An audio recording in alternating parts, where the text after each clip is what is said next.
Agora, Vinícius Parracho, quero agradecer ele imensamente, porque ele foi o cara que conseguiu fazer essa ponte aí para que essa urna chegasse aqui. Muito obrigado. E aí ele chegando, a gente pensando qual que seria o sentido dentro disso, de como que ele poderia chegar, e chegou através dessa coisa histórica que é a urna. E enquanto ele vai estar falando aqui junto com os dois irmãos aí também que trouxeram essa urna, que tem uma visão técnica da história, vão estar trocando aqui também com a gente. Vou pedir para você convidar eles, que eu acho que já deixa você conectar nessa história e seguir esse rumo junto com eles. Muito boa quase noite para todo mundo. Um prazer enorme estar aqui num lugar como esse, para falarmos de um assunto que também acho que é tão incrível da gente estar aqui, e ao lado, inclusive, do Jota e do Felipe, que vão estar reproduzindo um pouco dessa ideia, dessa história. E só para contextualizar, que pode ser que tem muita gente que pode ser que não está sabendo o que está acontecendo. Nós conseguimos, para o Festival Terracota, que é um festival de cerâmica e arte que está acontecendo em Trancoso, nós conseguimos trazer, em parceria com o Acervo e com o IFAM, trazer uma urna indígena, uma urna funerária indígena, que foi encontrada aqui no quadrado de Trancoso. Ela data aproximadamente do século XIII. Então essa urna ela tem aproximadamente 800 anos. Ela foi encontrada aqui atrás da igreja São João Batista, e ela foi encontrada quando foram cavar para plantar um coqueiro. Então bateram o cavador diretamente na urna, foi quando fizeram as escavações, enfim, retiraram esse material, ela estava fragmentada, ela foi recuperada, isso em 1998. Desde 1998, então, essa urna funerária nunca tinha retornado a Trancoso. Então ela já ficou exposta no Museu de Porto Seguro, já ficou guardada no acervo, mas ela não tinha voltado para o seu território de origem, que ficou aqui durante centenas de anos. Então o Festival Terracota conseguiu, aí a gente fez todo esse esforço, e aí obviamente eu preciso agradecer demais ao pessoal da Acervo e ao IFAM por disponibilizarem, por se prestarem a auxiliar. Não é simples, não é uma operação fácil você manusear e movimentar uma urna como essa. Ela é uma urna grande, ela é uma urna funerária, então a gente vai falar aqui sobre isso. Mas os indígenas eram enterrados dentro dessas urnas, então provavelmente em posição fetal. Então é uma urna grande, é uma urna de um tamanho significativo e de uma fragilidade muito grande. Ela está exposta, quem ainda não teve a oportunidade de vê-la, ela está exposta no espaço na praça. A gente precisava de um lugar também adequado e seguro para poder expô-la. A gente infelizmente não pode colocá-la aqui no centro do quadrado, enfim, ela não pode ficar sujeita a intempéries e nem que nada aconteça.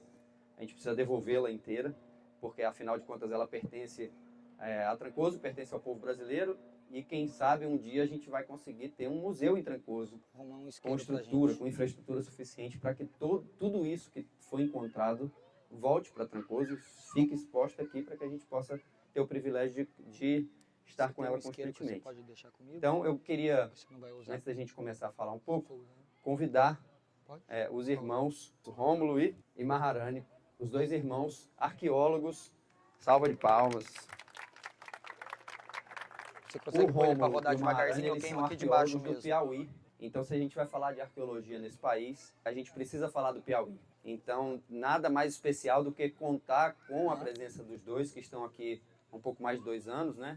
Na região, vieram para trabalhar rapidamente, estão aqui desde então. E aí vai ser muito legal, porque eu acho que a gente vai poder falar um pouco sobre a história, a nossa pré-história, a nossa história arqueológica. E nada melhor do que contar com a presença de arqueólogos e de arqueólogos piauienses. Então, inclusive a gente pode começar dizendo, antes de mais nada, eu vou passar aqui para vocês falarem um pouco, e aí vocês já podem falar assim, rapidamente, em breves linhas, por que Piauí é tão importante para a arqueologia brasileira e mundial. Boa noite. Bom, a gente é do Piauí, sou Raimundo Donato, também conhecido como o berço do homem americano. Por que o Piauí tem uma grande relevância na arqueologia? Porque até então, antes se tinha a ideia que no Brasil as habitações não poderiam anteceder a 10 mil anos. Ou seja, todos os grupos que habitaram aqui seriam de 10 mil anos para agora. E no Piauí, a doutora Niede Guidon realizou pesquisas. E nessas pesquisas, ela encontrou evidências que levaram até 100 mil anos. Ou seja, quebrou toda uma teoria que os americanos, que os europeus levaram sobre as ocupações na América. Até então, essas teorias não são aceitas, mas tem outras evidências pelo Brasil que antecedem. Porque tem muita ideia de que, para o homem ter chegado na América, ele teria que ter passado pelo Estreito de Bering, pelos americanos, e depois chegar aqui. mas as teorias dela levam a 50 mil anos, a 100 mil anos, a ideia de que eles poderiam ter vindo de embarcações. Isso gerou, lá na minha região, um Parque Nacional Serra da Capivara, que tem mais de 1.000 sítios arqueológicos cadastrados, com pinturas rupestres, enterramentos, vestígios que demarcam gigantescas ocupações. Tem locais lá que tem vários paredões que tem pinturas que significam, tem desenhos de rituais. Em outros lugares tem desenhos de guerras, outros com cenas de sexo. Isso gera muito hipóteses a respeito. E em relação à questão da arqueologia lá no Piauí, a gente teve um curso de arqueologia lá que fez com que a gente viesse a cursar arqueologia, devido à oportunidade que a gente teve. E fez com que a gente chegasse aqui. Boa noite, meu povo. Tranquilo? Com a criação do Parque Nacional Serra da Capivara, lá no Piauí, veio outros estudos de arqueologia, que se deu depois da criação do Parque Nacional Serra das Confusões e dos Sete Cidades, que são outros parques nacionais que são importantes para a arqueologia dentro do Piauí, do Brasil e do mundo. A Serra da Capivara ela tem um principal sítio, que é o Boqueirão da Pedra Furada, que é onde tem registros humanos de 58, se eu não me engano, 58 mil anos. Lá o pessoal encontrou fogueira e algumas ferramentas de pedra, que a gente chama de ferramenta lítica, que mostra que teve uma ocupação em que eles utilizavam algum material da região para poder... utensílio, sabe? Para usar no dia a dia. Caça, para comer e tal. A ideia é mais ou menos da questão da cerâmica, que ela vem mais recente, mas foi uma adaptação do pessoal à região. E lá, na Serra da Capivara, depois que teve a criação do parque, né, veio a Serra das Confusões, que provavelmente tem registros mais antigos ainda. Lá é pouco estudado, porque é uma área gigantesca, tem muita coisa. Teve pesquisas lá que o pessoal encontrou rede de 12 mil anos. Só que não pode mexer porque ela é esfarelada, né, que é orgânica. Então tem muita coisa, você tem muitos materiais assim que são importantes para o Brasil e para o mundo. E com a relação do Estreito de Bering, que é o tal do filme da Era do Gelo, né? Todo mundo já viu Era do Gelo.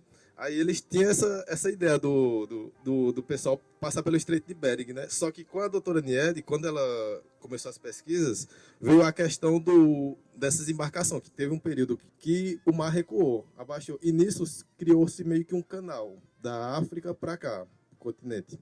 E nesse canal tem-se a ideia, né, de que alguns povos vinham de embarcação de ilha em ilha até chegar aqui. Que até se você pegar assim, você vê que alguns lixos de outras regiões, né, do mundo chegam aqui no Brasil. Aí são essas correntes marítimas que trazem. E provavelmente, quando esse pessoal estava fazendo essas viagens, eles terminaram chegando aqui no Brasil, né? Então, acho que o que é interessante para nós e o que corrobora para essas informações que eles nos passaram é que nós temos uma diferença muito profunda entre os troncos etnolinguísticos dos indígenas no Brasil. Então, nós temos o tronco etnolinguístico dos G, ou dos macro-G, e nós temos o tronco etnolinguístico dos Tupi. E eles são completamente diferentes, os seus hábitos culturais, e isso tudo acaba reforçando essa teoria da Niede, e que hoje em dia tem ganhado cada vez mais força, de que a ocupação no território brasileiro, ela não aconteceu pelo mesmo povo, chegando mais ou menos na mesma época e se espalhando de uma forma muito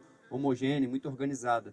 Na verdade, diversas levas de seres humanos estiveram na nossa região, na verdade no nosso continente, em diferentes épocas, e que inclusive conviveram aqui, muitas vezes harmonicamente, muitas vezes também de forma bastante conflituosa, tanto é que os Tupi tinham a forma de se referir aos indígenas G, na grande maioria das vezes, como tapuia, né, como aimoré, que era sempre o outro, o inimigo, o bárbaro, porque eles não tinham essa capacidade de estabelecer boas relações. Isso a gente consegue fazer todo esse retorno para a gente poder falar um pouco sobre a origem e de onde que começa essa ocupação aqui, né, no nosso território. E aí eu queria que a gente avançasse, já que vocês comentaram sobre essa ideia de 12 mil anos, enfim, a entrada do Holoceno. A partir dali é que a gente começa a encontrar também de forma mais efetiva a presença humana no litoral brasileiro. Então, a ocupação do interior brasileiro, ela acontece antes. Então, você vê, a gente tem pesquisas agora apontando para até 100 mil anos para o interior. Então, na região do Piauí, Goiás, né, você tem diversos sítios arqueológicos com datações muito antigas. A ocupação do litoral, ela começa a acontecer um pouco depois. Vocês podem falar um pouco sobre essa questão de Por que essa ocupação do litoral acontece depois? Como é que esse movimento se deu? Vocês têm alguma informação relacionada a isso? Assim, em relação às ocupações, não é a questão do depois, é a preservação do material que a gente encontra também na área, né? Porque nessa região do litoral tem muito salitre, que causa desgaste dos materiais, principalmente cerâmica. A gente, quando vai identificar os sítios aqui, tem muita dificuldade em reconhecer o material. Porque o material, principalmente o cerâmico, que é o mais encontrado, ele se desgasta muito. A gente pensa que é um pedaço normal de argila, um pedacinho de barro. Aí a gente tem que olhar milimetricamente, a gente vai encontrando pequenos fragmentos apenas. E essa questão pode ser que leve a entender que pode ter tido ocupação, mas a gente não encontra evidências. Também é muito difícil encontrar evidências de um enterramento, fósseis, porque o salitre corrói os ossos. E a questão da pedra, aqui na região, não tem, né? Então é mais tipo, tem baixa frequência. Geralmente é trazida de outros locais e faz com que não seja igual na Serra da Capivara, que tem jazidas de pedras específicas para lascamento. Aí faz com que os grupos trabalhem aqui e a gente encontra bastante evidência. Aqui não tem essas jazidas, não tem esse material que esses grupos trabalhavam. Eles usavam outras técnicas. Essa questão do mais antigo no interior e para cá é um pouco complexa e diferente, porque tipo no Rio Grande do Norte, quando teve a colonização lá, os grupos ficavam no litoral, migraram para as serras.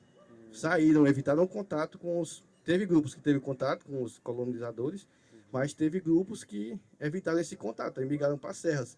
Tanto que, quando eu pesquisei lá, na época, eu achava ocupações tupis, e nessas ocupações tupis tinha junto adereços que foram trazidos pelos portugueses, como contas, que é uns materiais bem finos, são contas portuguesas, o grês também. Encontrei grês, o grês é tipo nas garrafas, os grupos indígenas quebraram essa garrafa e usaram para fazer lascamento, usaram para fazer uma ferramenta essa garrafa. Ou seja, eles tiveram esse contato, essa troca, mas depois migraram por algum outro motivo. Entendi. Não se sabe qual, né? Se proteger. Aí, com relação à questão do salitre, né? Por essa área ser uma área também argilosa, né? O solo aqui é bem argiloso, então a parte de ocupação, humana aqui, ela não é profunda, né? No solo. Então, o impacto, o intempério, né? O impacto do vento, da chuva, de tudo, ele é maior aqui. Lá não, né? Na região, no sertão, tanto, pode ser até que Chapada Diamantina, Serra da Capivara, Serra das Confusões, onde for. Né? Nessa área mais adentro, você tem uma proteção maior do terreno em cima do material arqueológico. Então, a preservação desse material, ela é mais garantida por conta disso. Você consegue encontrar restos humanos, você consegue encontrar rede, né, como eu falei, cerâmica, pedra lascada, pedra polida, tudo nessa área que não consegue encontrar aqui. Que é a questão, tipo, os fragmentos daqui, eles perdem até a pintura. Os que são Tupi-Guarani e tal, eles não têm uma pintura bem feita, porque o salitre ele desgasta tudo. E aí o material daqui é bem corroído no caso. Por isso que às vezes tem material que não vai para exposição também, porque fica bem desgastado. Só que teve alguns materiais identificados aqui na região que eles foram conservados. Por exemplo, lá em Cabralha, numa escavação, acho que foi no começo de 2000, não tenho certeza a data, foi identificada uma cerâmica Tupi-Guarani pela metade. E ela estava intacta, assim, estava perfeita. Ela está lá também na acervo, está guardada, esperando para ir para o museu de lá. A gente tem uma urna dessa do século XIII aqui, foi reconstruída, mas ela está praticamente inteira, assim, né? Então você consegue ter acesso a uma riqueza como essa, preservada por tantos anos. E a gente chega aqui para essa ocupação humana aqui na região, a gente precisa primeiro dizer que os seres humanos e as ocupações humanas começaram com os caçadores-coletores, né? Eles não formavam os seus territórios, não formavam aldeias, não moravam de forma sedentária no mesmo lugar. Então era comum que eles em pequenos grupos andassem e fossem de um lado para o outro. Esses grupos são os mais difíceis de serem identificados na arqueologia, porque eles não produziam, né, suas casas, muitas das vezes faziam só materiais como pontas de flecha, alguns elementos assim para você poder usar no dia a dia, com pedra lascada, e isso era muito difícil, é muito difícil de você identificar. Imagina aqui na nossa região em que provavelmente era mais difícil ainda de você conseguir esse tipo de material, né? Geralmente, a maioria dos grupos, Tupi-Guarani principalmente, eles, também os Anatus, já puxando para a questão da urna, eles são nômades, eles chegavam no local, usavam os recursos, depois migravam para outro para usar os recursos. E daí em diante, eles iam de local em local, usando os recursos. E, tipo, a questão da identificação, a gente consegue identificar e consegue perceber essa dinâmica. Geralmente, se for uma ocupação de bastante tempo, a gente encontra bastante material na área, principalmente cerâmico. Se um vasilhame desses se fragmenta, surge centenas de pedaços, né? E a partir desses pedaços a gente vai identificando. No caso, a urna, ela também foi encontrada em fragmento, mas em um lugar só, né? Aí imagine ela espalhada por uma superfície, quantidade de fragmento. Você tem uma noção de uma ocupação. E por aí vai, a gente vai tentando identificar essa ocupação. Aí vamos supor, para entender se ela pode ser uma ocupação que durou bastante tempo ou não, a gente vai realizar escavações arqueológicas.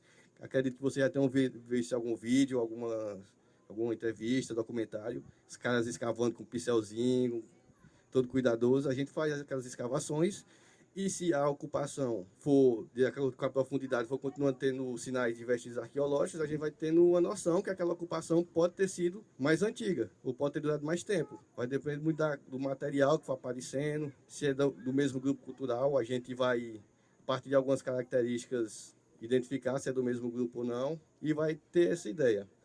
Outra coisa que faz a gente identificar, né, o material, que o que acontece? Quando você ocupa um local, você cria uma mancha, que você vai estar utilizando aquela área, então você vai estar criando um ambiente, você vai estar cozinhando, você vai estar limpando, e vai terminar que esse local ele vai meio que ficar tipo essa estrada, sabe? Ficar limpo, ficar marcado. Aí quando a gente chega na área, que a gente olha, uma das coisas que a gente tem que perceber é a coloração do solo. Se o solo ele segue a coloração do ambiente ou ele tem uma coloração diferente, que no caso a gente chama de mancha escura, que é o solo orgânico, que é um solo que foi utilizado, que foi queimado, que foi muito pisoteado, que ele é um solo mais compacto e que provavelmente tem material arqueológico identificado naquele local. Aí a maioria dos sítios que o material está enterrado são áreas como essas, que a gente chega e vê a questão do ambiente. Aqui na região aqui das falésias, pegando de Arraial para cá, até lá na Joacema, que foi até onde eu conheci, né, que tem sítios arqueológicos, a gente identifica que nessas falésias tem umas manchas um pouco mais escuras, tipo como se fosse uma casca em cima do solo. E essas áreas, geralmente elas têm material arqueológico. Aí, quando a gente vai trabalhar aqui, sempre olha esses locais. Com certeza a gente vai encontrar alguma coisa. Complementando, eu acho que depois dos caçadores-coletores, esses grupos com esse comportamento mais nômade, a gente tem os primeiros povos sambaqueiros, né, que são os primeiros registros arqueológicos que nós temos aqui na região, são os sambaquis. Os sambaquis, eles são restos faunísticos, assim, então pedaços de concha, pedaços de ossos, em que se formam pequenos morrinhos, assim. E isso já foi identificado aqui na nossa região, tanto no Vale do Buranhém, já foram identificados alguns sambaquis, quanto no Rio João de Tiba também, de Santa Cruz Cabralha, já foram encontrados alguns sambaquis datados de até 5.000 anos. Então, os primeiros registros arqueológicos que nós temos aqui de ocupação humana nessa região especificamente, são dos povos sambaqueiros, que a gente não sabe se tem relação específica com os Aratu, que são os responsáveis pela urna, mas a gente tem essa datação aí aproximada de 5.000 anos, são os primeiros registros que nós temos. E aqui, digamos assim, os nossos sambaquis daqui da região são um pouco tímidos, porque quando a gente vai para o sudeste ou para o sul, por exemplo, a gente tem registro de grandes sambaquis de até 30 metros de altura, e aqui os nossos sambaquis têm 3 metros de altura no máximo, né? São pequenos morrinhos. Então, e 2 deles, inclusive, ficam dentro do território indígena da Aldeia Velha, lá no Arraial da Ajuda, ali no Vale do Buranhém, que eles chamavam de Antiga Fazenda Santo Amaro. E aí sim, depois desses povos sambaqueiros, é que a gente começa a datar a ocupação pelos povos Aratu. Os Aratu do tronco etnolinguístico G. Então, eles começam a ocupar todo o Nordeste, eles são os primeiros a começarem a utilizar o elemento da cerâmica aqui na região. Um comportamento que eu acho interessante da gente observar da cerâmica é que a cerâmica indica uma maior sedentarização, porque não é o tipo de objeto que você fica carregando se você tem que ficar andando de um lado para o outro o tempo inteiro. Então a cerâmica ela tem mais essa característica de ser um item que já demonstra que, pelo menos de forma provisória, você ficou instalado num determinado lugar e você utilizou aquilo ali às vezes para carregar algum determinado de líquido ou comida, alguma coisa. Então acho que a cerâmica já começa a dar sinais para nós de que pelo menos os povos Aratu, no começo assim, já ocuparam o território do Quadrado de Trancoso e essa urna já mostra para nós uma data de aproximadamente 800 anos. Então a gente tem a presença dos povos Aratu aqui no quadrado de Trancoso. E é interessante notar também que o quadrado de Trancoso nunca foi escavado. O que foi encontrado aqui, a urna que foi encontrada, ela foi encontrada por acaso. Então, muito provavelmente, nós estamos sobre dezenas, quem sabe centenas de urnas funerárias indígenas, o que mostra a riqueza, a importância da preservação e do cuidado com esse tipo de lugar. E chama a atenção também o fato de que é o único contato que nós temos com o povo Aratu. O povo Aratu ele não estava aqui na chegada dos colonizadores, então a gente não consegue encontrar registros dos Aratu, dos seus comportamentos, né, das suas culturas, enfim. A gente só tem ligação com eles, ou só consegue entender um pouco de como viviam os Aratu a partir do que é encontrado a partir do trabalho, por exemplo, como dos dois, né, um trabalho arqueológico. Então foi identificado, por exemplo, que eles já trabalhavam com algum tipo de cultura de milho, né? Eles já conseguiam dominar alguma coisa, mas já no século XVI, início do século XVI, quando chegam aqui os portugueses, eles já encontram os Tupi, inclusive ocupando aqui o território do quadrado. Então isso demonstra que 250 a 300 anos depois da ocupação dos Aratu, nós já tínhamos aqui a presença dos Tupi, o que não se sabe se os Aratu e os Tupi se misturaram, ou se na verdade houve o que você estava comentando, que é esse movimento de expulsão, né, de mandar para longe os Aratu, de eliminá-los, enfim, então a gente não consegue saber disso, não é isso? Terra Vista, no condomínio Terra Vista, quando teve as pesquisas lá, foram encontrados cerca de mais de 2.000 fragmentos cerâmicos. Nesses foi encontrado tanto Aratu quanto Tupi em associação. Aí não se sabe se teve um conflito, algum tipo de convívio, algum tipo de troca, mas eles possuem semelhanças, né? Dessas semelhanças é o enterramento, a forma de enterrar, as técnicas de produzir a cerâmica, como ele está demonstrando aí, ó, o roletado, que é o acordelado, faz com os roletes, que é uma das formas que os grupos Tupi-Guarani e os Aratu usavam, mas o que eu vejo mais como principal semelhança é a técnica de enterramento, né? Que essa técnica de enterramento, ela quebra muito a ideia de que esses grupos eram selvagens, que eles viviam na barbárie. Que não é só um enterramento, eles produziam uma cerâmica específica, característica para enterrar uma pessoa, colocavam algo que era dela do dia a dia, podia ser uma machadinha, um tebetá, que eles usavam algum adorno, algum utensílio deles, e enterravam junto com eles. Será que esses grupos não tinham um laço sentimental afetivo? Eu acredito que sim, que ninguém ia fazer isso por nada. Então quebra muito essa ideia que dizem que esses grupos que estavam aqui antes da chegada dos portugueses eram bárbaros, eram selvagens. Eu acredito que eles tinham uma ideia, uma intenção, produzir uma cultura com significado. Não estavam fazendo por fazer. E eu acho que isso é o mais interessante na troca, na comparação, quando compara esses grupos, quando vai analisar a materialidade deles, eu procuro sempre ver por esse lado, que eles não estavam fazendo só por fazer, estavam fazendo porque tinha significado. Você pega uma cerâmica Tupi-Guarani, algumas cerâmicas, você encontra desenhos nela, representações na cerâmica. E essas representações, muitas vezes, eram para certos rituais. Você encontra a folha da mandioca, em algumas desenhadas, que eram rituais para eles fazerem as bebidas deles, para eles tomar. Geralmente essas cerâmicas são encontradas fragmentadas, que dizem que eles ficavam bêbados e brigavam entre si, quebravam. Em grupos mais antigos tinham os rituais de antropofagia, que você vê os desenhos das entranhas representadas na cerâmica. E por aí vai. Tipo, eles tinham um significado. Só a gente precisa ver por esse lado, que eles estavam aqui, eles produziam cultura e tinham uma noção afetiva disso. A gente consegue perceber a riqueza do que a gente está falando aqui. A gente tem, na verdade, nesse território, esse território ele foi e é sagrado para diferentes grupos humanos ao longo de muitos séculos. E há uma sobreposição, inclusive arqueológica, desses materiais. Então, eles estavam contando que você cava um pouco, você encontra Tupi, você cava mais um pouco, você encontra Aratu. Então, você imaginar que esses territórios eles foram sendo ocupados e sempre enxergando essa ocupação, enxergando esse território como um lugar sagrado, um lugar especial para se ocupar. E é interessante a gente já fazer um paralelo com a chegada dos colonizadores, que é a da carta de um jesuíta, que é o José Aspil Cueta Navarro, que vem a Trancoso, já ali em 1550, 1551, quando ele chega aqui em Trancoso, e que está tendo uma grande festa aqui, uma pagelança, com pajés da região inteira que se encontram aqui. Ele acha aquilo do demônio, né? Tem sempre essa visão bastante europeizada do comportamento dos indígenas, mas já mostra que esse território aqui especificamente era um território em que não só era importante para determinados grupos, como trazia para cá grupos que provavelmente moravam no entorno, e que aqui se reuniam esses pajés todos, essas lideranças religiosas, enfim, né, espirituais dos indígenas se reuniam aqui para poder festejar, beber o cauim, fazer as suas festas, enfim, os seus rituais.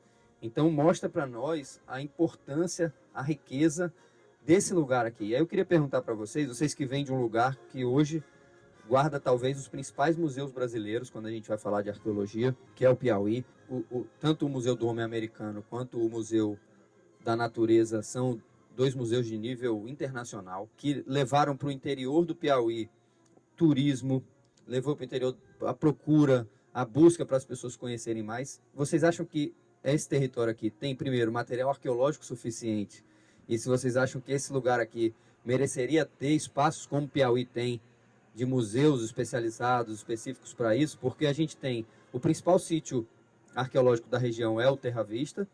Então, na época das obras do Terra Vista, quando foram feitas as escavações, acho que levantaram quase 200 mil peças, não é? Tem um número, é muita peça, assim, são 200 mil peças catalogadas que foram retiradas, e a grande maioria desses espaços aqui não foram devidamente estudados.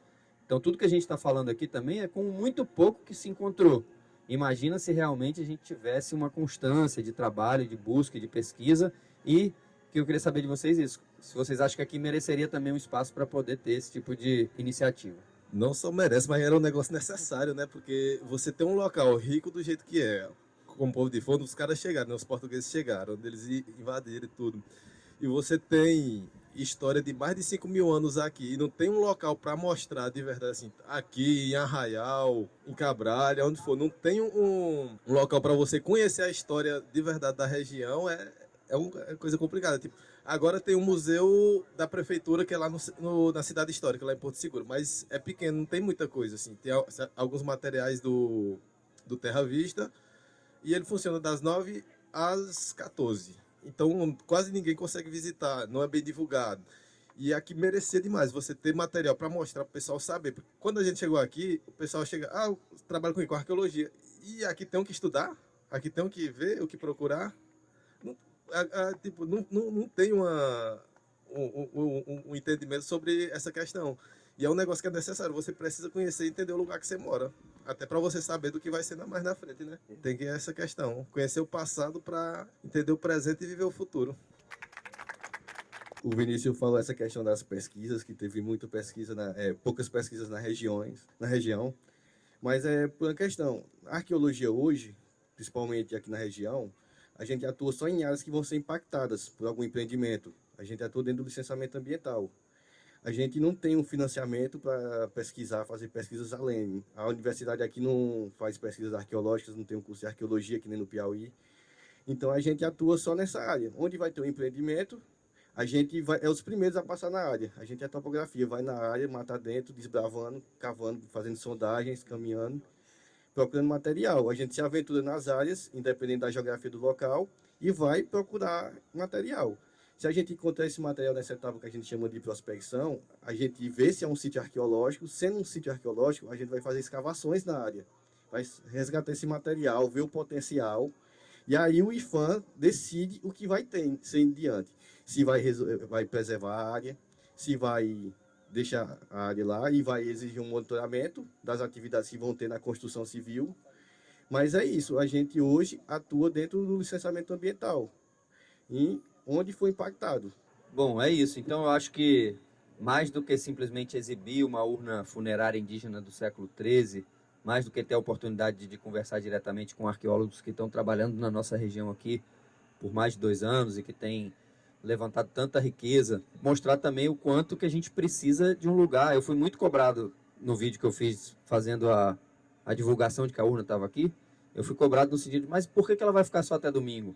Ou então, por que essa urna não está, por exemplo, fazendo um percurso aí itinerante pelas pelos aldeamentos, enfim, pelas aldeias, pelos territórios, para que todo mundo possa ter contato. Eu digo, realmente é muito difícil a gente conseguir, a gente precisa de espaços preparados para isso, até porque o IFAM, eu entendo também o IFAM tem que guardar isso da forma adequada. Então, ele não pode simplesmente correr o risco da gente perder uma riqueza como essa, deixando que ela fique em qualquer lugar, ou sem o devido cuidado. A gente teve que tomar diversos cuidados, inclusive documentais, enfim, para que a gente pudesse trazê-la. Então, diante de tudo isso, eu espero que vocês aproveitem. Dizem que a energia de Trancoso mudou com a chegada da urna. Muita gente falou que faltou luz, que um monte de coisa começou a acontecer. Eu digo, é isso mesmo. Tem muita energia concentrada nessa urna, sem dúvida nenhuma, voltando para o seu território. Espero que vocês apreciem. Ela fica até amanhã apenas, né? Na segunda-feira eles já retornam com ela para poder guardá-la novamente lá no Instituto Acervo, mas eu não tenho dúvida que ela vai ser guardada lá temporariamente no acervo, que eu espero realmente que a gente consiga ter em Trancoso uma área bem determinada, um museu, para que a gente possa contar a nossa história no território e para que a gente não corra o risco de que tanto material histórico que está sendo tirado daqui está indo para ficar em museus em outros lugares, ou está guardado em reservas técnicas de universidades, enfim. E a gente está perdendo a oportunidade de ter mais um elemento que, inclusive, compõe perfeitamente com a Trancoso, que quer explorar, por exemplo, a sustentabilidade, o turismo. Eu acho que tudo isso tem um diálogo profundo e que eu acho que é muito importante também a gente voltar a essa visão com as origens. Então, essa urna ela é mais antiga do que qualquer coisa que nós estamos vendo aqui, seja a igreja, seja o casario, qualquer tipo de manifestação humana aqui, a urna ela é anterior. Então, isso mostra para nós a riqueza e que eu espero mesmo que a gente consiga, e quem sabe também, ter projetos para que a gente possa escavar o quadrado, né? E encontrar mais coisas, porque, sem dúvida nenhuma, o quadrado que nunca foi escavado guarda também os seus tesouros, as suas riquezas. Então, é isso. Eu queria agradecer demais. O Felipe vai seguir reproduzindo aqui a urna com as técnicas semelhantes que eram utilizadas na época. Depois, acho que, Felipe, você pode falar um pouquinho também o que você está fazendo aí para nós. Aí eu acho que fica legal. Então, galera, que não só eu com o Joque também, eu acho que, na verdade, a gente queria muito que fosse o Mituca que estivesse aqui, mas nem tudo é como a gente quer. O Mituca, a técnica dele, ele é um dos ceramistas daqui de Trancoso. Eu acho que eu posso falar que talvez um dos principais que usa dessa técnica, que é a técnica do acordelado, outros falam cobrinha, e era uma das principais técnicas também usada na época que tal urna foi achada. E a sensação que dá ao olhar a urna lá é que eles começaram a fazer, claro que na época não tinha torno, né, igual aqui agora elétrico, isso aqui agilizou o nosso processo. Eu acho que essas urnas eles deveriam começar a fazer tipo como um processo da Guimar, por exemplo, né? Ela começava a fazer 5, 10 vasos de uma vez e ia durante o mês subindo esses vasos até que eles ficavam gigantescos. E eu acredito que esse era o mesmo processo da urna também, não dessa forma que em um processo de 1 hora e você levantar isso tudo. E dentro disso, você olha o final da urna que está exposta lá, então ela vem começando lisa toda, aí na hora que chega na superfície dela, ela meio que vem fechando e fica os acordelados, dá para você ver, né? As cordinhas, assim, as cobrinhas, e elas eram muito mais finas, assim, porque quando você vai começando com os acordelados mais grossos, né? E ao que vai subindo, como você vai estreitando a parede, então ele termina naquela finura que a gente consegue ver na urna. E a sensação que dá é que às vezes, assim, pode ser vários motivos. Pode ter deixado de estética, né, aquela parte do acordelado. Poderia ser já uma civilização, assim, que tinha um ar artístico, que é o que eu mais acredito. E também poderia ser que o falecido já estava ali precisando ser posto na urna e aí não dava para alisar no final e foi daquele jeito. Então, esse mistério é interessante também. E aí é isso, galera. Eu acho que, tipo assim, fazendo e escutando vocês falar ao mesmo tempo, mas eu acho que o pouco que eu escutei, consegui prestar atenção, é de grande relevância. O Jó, galera, tipo assim, eu venho de uma cerâmica, assim, ainda nova, sabe? Eu comecei a fazer cerâmica em 2020, dentro da pandemia, com a Erli Fantini, que estava aí. E o Jó não, o Jó já é um cara nativo mesmo, que pega o barro na mão, corta e bate, já não tem balança nem nada e faz, sai tudo igual. Se for para fazer 50, sai tudo igual. E eu acho que era muito disso, sabe? Quando a pessoa já tá nesse nível, a argila, quando ela pega na massa, a massa vira parte do corpo dela, sabe? tipo você montar num cavalo, pilotar uma moto, dirigir um carro, andar de skate. Então essa conexão do ser com o barro, né? Talvez da onde nós próprios viemos, para quem crê, essa alegoria, eu acho que isso é como que se fosse um avatar mesmo, sabe, galera? Então, as pessoas que dominavam essa técnica na época, eu acho que elas estavam numa profundeza, assim, muito cabulosa de conexão com o espírito, com a terra, sabe? Com os princípios da vida. E isso já era cotidiano, não era visto como algo, assim, incrível como hoje, assim, sabe? Onde a gente põe num palco e faz e todo mundo assiste. Só fazia parte do cotidiano. E talvez eu acho que o motivo da gente estar tentando dar essa atenção para tal história é pelo motivo dela ter virado um sensacionalismo, né? Algo que deveria ser tradição. Então, eu acho que a partir do momento que a tradição vira sensacionalismo, ela vira também comércio, entendeu? Eu acho que isso aí tem que ser sempre destruído assim mesmo, jogado por terra e trazer a simplicidade do fazer, que eu acho que é pegar e mostrar isso aqui que a gente está fazendo, escutar o que eles estão falando e seguir vivendo isso dentro dos nossos princípios, cada um no seu. É isso, agradeço mesmo de coração aí, galera, muito foda isso que a gente está fazendo, na moral mesmo, todos.